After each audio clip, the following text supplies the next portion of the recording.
me start by saying that I'm extremely pleased to see us gathered here today to celebrate yet another successful delivery of the KCSE examination. Given the most difficult circumstances under which this examination was delivered, I wish to thank all teachers who are involved in administering and marking this important exam. As a commission, we honor and celebrate our wonderful teachers for a job well done. Enjoy the accolades, our teachers, because you certainly earned them. And let's clap for our teachers. However, even as we throw accolades their way, I wish to empathize with the 7 teachers who were involved in a road accident near Webuye on their way home from marking the KCSE exams. We wish them quick recovery, and we shall be praying for them. The TSC is impressed with the high rate of COVID vaccine uptake among teachers. As of yesterday, that is Sunday, the 8th, we had 494 teachers vaccinated, constituting 48.9 female and 51% male. It is satisfying to note that majority of the teachers aged 58 years and above have taken the jab from the data we have received from the Ministry of Health. The impressive number has been achieved despite the fact that most teachers have been on the move, either during the administration of the examinations or during the marking exercise. Having concluded the examination period, I beseech all teachers to take up the job. And as we announced when we were releasing the KCPE, His Excellency, the President, granted all teachers an opportunity to get the vaccination regardless of age. Please, teachers, let's utilize this gracious opportunity to protect our lives. It is sad to note that so far we have lost 37 secondary school teachers, including 24 principals, 3 deputy principals, and 10 classroom teachers. We do not want to continue losing our teachers. They are very dear to us. So please, whenever you can, we still encourage you to take the job. As a commission, we continue to do everything possible to ensure teachers lead healthy lives. So far, we have provided full medical insurance cover for COVID-19 related ailments. Further, through our provider, Minet Kenya, we have now created a medical insurance app for our teachers called Walimu Care app that allows teachers to access telemedicine anytime, even from isolation centers or their homes. And what we are telling teachers is that because we know that we are avoiding hospitals sometimes when we can, please use this telemedicine app so that even from isolation or even at school, if the ailment is not so great, then you get in touch with our medical provider, you talk to the doctors, and you can even get prescription from there and the further advice from the doctors. The app also ensures access to COVID-19 health tips. You can track your hospital visits, order for medication, and manage your dependents. The list is long among other services, and our teachers are encouraged to use that app. I also wish to announce that the Ministry of Health has accepted our request to open up a vaccination center at TSC headquarters, where teachers who visit our offices can receive the jab. So this center is in addition to the 622 vaccine centers available to teachers in various medical facilities. And again, we are doing everything to ensure that our teachers get the jab as easily as possible and to access that vaccine and still go back to class in time. So as schools open for that term, we shall have less learners in school as grade 4, class 8 and Form 1 will be on their long vacation. I urge teachers to take this opportunity to prepare the 2021 candidates well and also take time to get vaccinated. Remember that these we are releasing the 2020 examinations, and 2021 examinations are just coming, and therefore teachers, colleague teachers, let us take this time to prepare these candidates so that they can perform well.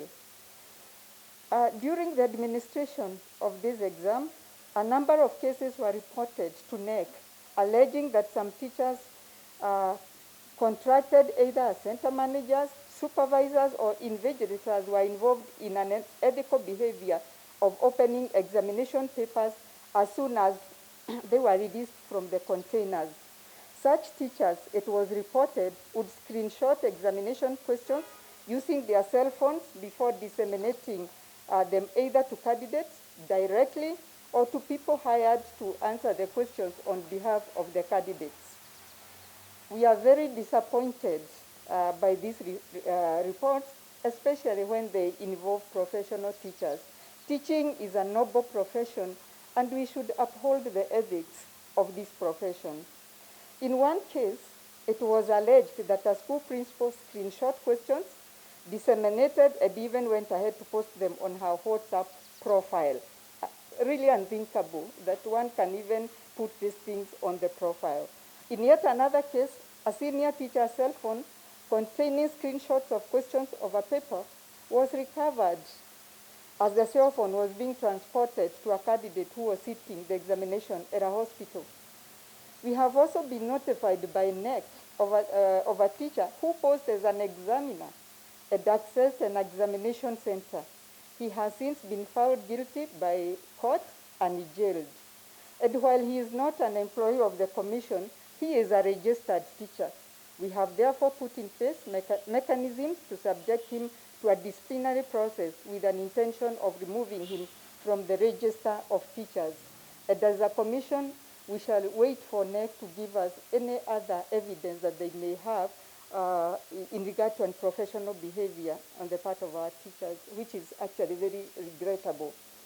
These three cases that I've just mentioned are just a tip of the iceberg, since we have received a number of unbelievable claims of attempted pre-exposure of examination questions over the last couple of years, some involving experienced and respected teachers. We do not support any form of unethical conduct arising from any teacher. Whilst regarding examination malpractices, we shall therefore act decisively and conclusively on errant teachers while upholding the rules of natural justice and the principle of due process as stipulated in the Code of Regulations for Teachers. In doing so, however, we must be extremely cautious to avoid punishing framed-up teachers who could otherwise be sacrificial lambs of the true examination crooks. For instance, we must interrogate allegations of how a teacher can deliberately post smuggled-up questions on her own app WhatsApp page, the consequences notwithstanding. Could there, for instance, be a cartel of examinations as these that access cell phones of innocent examination officials once these phones are surrendered to a common point at the examination centers, then using the gadgets to photograph examination papers before attempting to route them to their intended targets?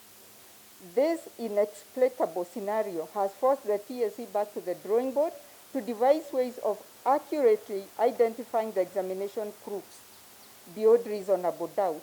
After initial consultations within and outside of the Commission, we have resolved to devise a waterproof system that will help us to accurately detect, identify, and apprehend perpetrators of the examination fraud while protecting innocent teachers whose gadgets may be misused.